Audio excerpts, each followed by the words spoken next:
Subscribe करें हमारे channel को और बेल आइकन को दबाएं लेटेस्ट वीडियो सबसे पहले देखने के लिए।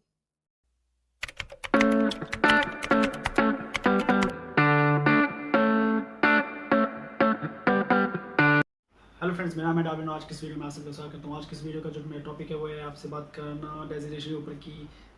आपकी डेजिग्नेशन स्टार्टिंग से लेके स्टूडेंट्स लाइफ से लेके एक एएमई बनने तक की क्या क्या रहती है। जैसे कि मैंने लास्ट वीडियो में आपको बताया था कि मेरी वीडियो इस पर नेक्स्ट होगी। तो आज की इस वीडियो का वही टॉपिक है कि आपकी डेजिग्नेशन कैसे कैसे वेरी करती है एक इंजीनियर बनने तक, और आपको उस डेजिग्नेशन पे स्टेप बाय स्टेप जाना पड़ेगा या आप डायरेक्ट एम बन सकते हो। तो इसके ऊपर ये वीडियो है आज की, तो इस वीडियो को देखते रहिए।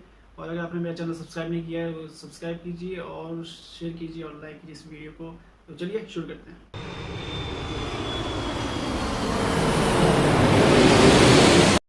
तो सबसे पहले बात आती है, आप जैसे आप एएमई कोर्स करते हो, एएमई पास आउट होते हो, उसके बाद अगर आप कहीं पे ऑन जॉब ट्रेनिंग करते हो, ठीक है, वो ऑन जॉब ट्रेनिंग जो आपकी रहती है वो आपके कॉलेज का ही पार्ट है, कोर्स का ही पार्ट रहता है। उसके बाद जब आप CFC कॉलेज से अपना गेन कर लोगे, उसके बाद अगर आप कहीं पे ज्वाइन करते हो किसी एयरलाइन या किसी MRO या किसी भी अदर कंपनी में अगर आप ज्वाइन करते हो, और तो आपकी जो सबसे पहले डेजिग्नेशन रहेगी, जो मोस्टली अगर आप स्टार्टिंग से अगर आपको वो डेजिग्नेशन देंगे तो आपको ट्रेनी टेक्नीशियन ही फ्रेशर्स को कंसीडर करते हैं। अगर वो ट्रेनी टेक्नीशियन आपको कंसीडर करते हैं तो आपको वो कुछ स्टाइपेंड पे करेंगे, ठीक है। तो उसमें आपको सैलरी नहीं मिलेगी, उसमें आपको स्टाइपेंड मिलेगा जो कि आपके फूड और कन्वेंस आने जाने का जो रहता है उसके लिए आपको ट्रैवल अलाउंस मिलेगा। इस नाम पे वो आपको देंगे, बट सैलरी नहीं देंगे, मतलब सैलरी में वो इंक्लूड नहीं होता है, ठीक है। और या तो अगर आप फ्रेशर्स हो, अगर आपने कहीं पे अप्लाई किया हो तो आपको एक्सपीरियंस के लिए आपको एज अप्रेंटिस भी वो कंसीडर कर सकते हैं। अगर आपके पास एक्सपीरियंस जीरो होगा तो इस बेस पे वो आपको अप्रेंटिस कंसीडर कर सकते हैं। और अप्रेंटिस और ट्रेनी, जो ये दो वर्ड्स हैं, मतलब जो ये दो डेजिग्नेशन कह सकते हैं, अप्रेंटिस और ट्रेनी, ये दोनों सेम है। ट्रेनी और अप्रेंटिस में ये है कि अगर आप ट्रेनी या अप्रेंटिस के पे ज्वाइन करते हो तो उसका मतलब ये है कि आप फ्री पे वहाँ पे काम कर रहे हो, मतलब अनपेड काम कर रहे हो, ठीक है। आपको अनपेड काम करना पड़ेगा एक्सपीरियंस गेन करने के लिए। बिना एक्सपीरियंस के एविएशन फील्ड में स्टार्टिंग में थोड़ी प्रॉब्लम रहती है, तो उस एक्सपीरियंस को गेन करने के लिए कुछ कंपनियाँ आपको ट्रेनी या और अप्रेंटिस हायर करती हैं, ठीक है। उस केस पे वो आपको 3 मंथ्स, 6 मंथ्स, 9 मंथ्स या 1 साल तक अनपेड रखती हैं। वो हर एक कंपनी का अलग अलग क्राइटेरिया रहता है, तो उस केस पे तो आपको अनपेड रहना पड़ेगा। और बात आती है फिर ट्रेनी, टेक्नीशियन और ट्रेनिंग, ये दोनों भी, जिसमें टेक्नीशियन वर्ड जुड़ जाता है, वो मतलब आपको, आप टेक्नीशियन मतलब आपको एक डेजिग्नेशन दी जा रही है, ठीक है। जो ट्रेनी है वो तो नॉर्मल आपका एक्सपीरियंस गेन करने के लिए रहता है, और जिसमें आपका ट्रेनी टेक्नीशियन लग जाता है तो वो आपका, उस पर आपको एक डेजिग्नेशन दी जाती है।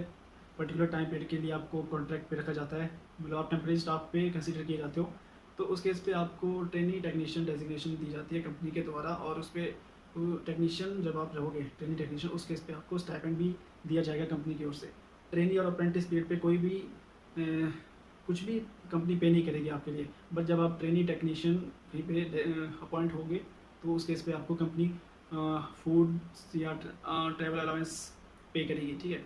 तो ये डिफरेंस है ट्रेनी, अप्रेंटिस और ट्रेनी टेक्नीशियन के ऊपर।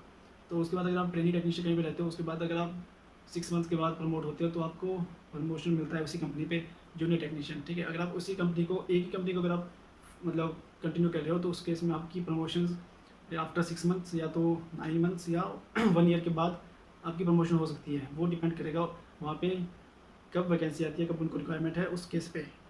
तो ये तो मतलब ऐसे आप ट्रेनिंग टेक्नीशियन से 6 महीने के बाद प्रमोट हो जाओगे जूनियर टेक्नीशियन पे, ठीक है। फिर जूनियर टेक्नीशियन आप फिर अगर उसी कंपनी में कंटिन्यू करते हो तो आपकी प्रमोशंस, जैसे एनुअली रिव्यू जब होता है कंपनीज पे, उसी अकॉर्डिंग होगा, ठीक है। और उस टाइम भी ये कंपल्सरी नहीं है कि आपकी 1 साल के बाद प्रमोशन होगा। उस टाइम पे आपकी परफॉर्मेंस, ये हर चीज़ देखी जाती है, आपकी कंपनी के लिए क्या डेडिकेशन रहती है, उस चीज़ के बेस पे कंपनी डिसाइड करती है किसे प्रमोशन मिलना है और किसे नहीं। तो ये ज़रूरी नहीं है कि आपको 1 साल के बाद प्रमोशन मिलेगा। किसी किसी को 2 साल, किसी को 3 साल, 4 साल, मतलब आपकी परफॉर्मेंस पे ही डिपेंड करेगा आपकी प्रमोशंस, ठीक है, कंपनी पे। अगर आप एक ही कंपनी को कंटिन्यू कर रहे हो, अगर आप किसी कंपनी को स्विच करते हो, ठीक है, स्विच करने पे, हाँ, अगर आप मान लो इस कंपनी ए है और कंपनी बी है, दो कंपनी मान लेते हैं, तो अगर आप कंपनी ए में जूनियर टेक्नीशियन हो और आप आपकी वहाँ पे प्रमोशन नहीं हो रही है, ठीक है, तो उस केस पे आप अगर कंपनी स्विच करते हो तो वहाँ पे आप उनको कह सकते हो कि मैं वहाँ पे इस डेजिग्नेशन पे काम कर रहा हूँ, तो आप मुझे कैरियर ग्रोथ के लिए आप उससे ऊपर की पोस्ट दो या वो आपको देंगे। तो इस केस में वो आपको उससे ऊपर की पोस्ट दे सकते हैं अगर आप डायरेक्ट स्विच करते हो। और उस केस में भी ज़रूरी नहीं है कि आपको ऊपर की पोस्ट मिलेगी। हो सकता है कि अगर आप यहाँ जूनियर कंपनी ए में जूनियर टेक्नीशियन हो तो कंपनी बी आपको ट्रेनी टेक्नीशियन भी कंसीडर कर सकती है। वो उसकी रिक्वायरमेंट और डिसीजन हो सकता है, ठीक है। तो इस केस पे अगर आप कंपनी स्विच करते हो तो स्विच करने का सिर्फ आपको ये रहता है कि अगर आप किसी कंपनी को स्विच करते हो तो स्विच करने पे आप उस कंपनी को, जिस पे आप स्विच कर रहे हो उस कंपनी को कहो कि आपकी डेजिग्नेशन पहले वाली कंपनी से ऊपर की हो, तभी आप स्विच करें। अगर आपको उसमें बेनिफिट लग रहा है तभी आप उसमें स्विच करो। अगर आप एक ही कंपनी में कंटिन्यू कर रहे हो तो आपको एक ही कंपनी को कंटिन्यू करना चाहिए। तो अगर आपकी 1 साल के बाद प्रमोशन नहीं हुआ तो दूसरी साल तो प्रमोशन हो ही जाएगा। तो वो भी ज़रूरी नहीं है, बट चांसेस है वहाँ पे प्रमोशंस के। तो एग्जांपल लेते हैं कि अगर एक कंपनी ए है और कोई एक एम्प्लॉय है, वो एक ही कंपनी को कंटिन्यू कर रहा है, ठीक है। तो वो अगर वो कंटिन्यू कर रहा है और मान लीजिए उसकी परफॉर्मेंस भी सही है, ओके, उसकी जो एनुअल रिपोर्ट है वो भी सही है, तो इस अकॉर्डिंग अगर कंपनी उसको एक साल में प्रमोशन, हर साल में प्रमोशन देती है, तो वो जूनियर टेक्नीशियन से टेक्नीशियन पे जाता है, ठीक है। तो टेक्नीशियन के बाद अगर उसको नेक्स्ट ईयर एक और प्रमोशन दी जाती है तो उसे सीनियर टेक्नीशियन कंसिडर किया जाता है, उसको प्रमोट किया जाता है।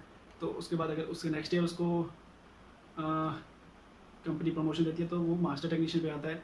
तो उसके बाद मास्टर टेक्नीशियन के बाद अगर किसी कंपनी में अगर AME की रिक्वायरमेंट होती है, ठीक है, अगर AME की किसी कंपनी में रिक्वायरमेंट है तो वो आपको आपकी क्वालिफिकेशन मतलब आपका एक्सपीरियंस तो हो गया 5 साल, ठीक है, आपके पास 5 साल का एक्सपीरियंस है और अगर आपकी डेजिग्नेशन मास्टर टेक्नीशियन है और उसके बाद साथ में आपके पास मॉड्यूल्स एग्ज़ाम जो DGCA के हैं वो भी आपके पास सारे हैं, तो उस केस पे आपको कंपनी कोर्स के लिए कंसीडर करेगी, ठीक है। वो आपको कोर्स पे भेजेगी। कोर्स पे जाने के बाद उसमें जितना भी खर्चा होगा वो कंपनी ही पे करती है। आपके साथ एक बॉन्ड साइन करवाती है कि अगर आप 5 साल तक उस कंपनी को छोड़ नहीं सकते हो कोर्स होने के बाद। तो जब आपका टाइप रेटेड कोर्स हो जाता है एक पर्टिकुलर एयरक्राफ्ट पे, तो उसके बाद आपको एक DGCA लाइसेंस देता है, ठीक है। तो जब आपके पास एक पर्टिकुलर एयरक्राफ्ट का एक लाइसेंस हो जाता है तो उस टाइम आप एक इंजीनियर, आपके पास एक इंजीनियर का लाइसेंस मिल जाता है जो कि एयरक्राफ्ट मेंटेनेंस इंजीनियर कहलाता है, ठीक है। तो उस स्टेज पे जब आप होंगे तो उस टाइम पे आप एक AME बन पाओगे, ठीक है। तो अब आप देखिए, जो स्टार्टिंग से आपने काम किया, ठीक है, अगर आपने स्टार्टिंग में फ्रेशर्स के बाद आपने 6 मंथ्स काम किया, ठीक है, 6 मंथ्स के बाद आपने 1 साल जूनियर टेक्नीशियन काम किया, उसके बाद आपने 1 साल टेक्नीशियन काम किया, ठीक है, उसके बाद आपने 1 साल और सीनियर टेक्नीशियन काम किया, उसके बाद 1 साल और आपने काम किया मास्टर टेक्नीशियन, ठीक है। तो मास्टर टेक्नीशियन हो गया, तो हो गया आपके पास 4 साल। 4 साल होगी तो 4 साल के बाद अगर आपके पास वो एक्सपीरियंस कंप्लीट होता है, आपके पास एक्सपीरियंस भी कंप्लीट हो गया और आपकी एक कैरियर ग्रोथ हर ईयर मतलब पर ईयर ग्रो कर रही है, ठीक है। तो उस केस पे आपको 5 साल का एक्सपीरियंस भी हो गया और साथ में अगर आपके पास DGC मॉड्यूल्स है और कंपनी आपको कोर्स पे भेजती है तो उसके बाद आप एक इंजीनियर बनोगे, ठीक है। तो बात आती है कि आपको अगर आप प्रमोट नहीं होते हो, मतलब हर साल आप प्रमोट नहीं होते हो, ठीक है। मान लेते हैं कि अगर कोई जूनियर टेक्नीशियन है 1 साल से 2 साल से 3 साल से 4 साल से 5 साल से 6 साल से जितनी साल से वो अगर एक ही पोस्ट पे है, अगर वो लो मतलब बिलो वाली पोस्ट पे रहता है तो और उसके पास एक्सपीरियंस हो जाता है, ठीक है। एक्सपीरियंस तो आपका सेम रहेगा, ठीक है। सिर्फ डेजिग्नेशन पे अगर आपने मतलब वो एक अलग से ऐड हो जाता है उस पर आपके एक्सपीरियंस पे कि आपने टेक्नीशियन काम किया है, तो सिर्फ आपके उस पर एक्सपीरियंस पे सिर्फ ऐसे मेंशन रहेगा कि जूनियर टेक्नीशियन आपने इतना काम किया है या टेक्नीशियन आपने इतना काम किया है, सीनियर टेक्नीशियन आपने इतना साल काम किया है और मास्टर टेक्नीशियन आपने इतनी साल काम किया है, ठीक है। वो एक आपके एक्सपीरियंस पे मेंशन रहता है। बट अगर मान लो आपके पास जूनियर टेक्नीशियन ही है और आप 4 साल से जूनियर टेक्नीशियन ही हो, आपकी कोई प्रमोशन नहीं हुई कंपनी में, ठीक है।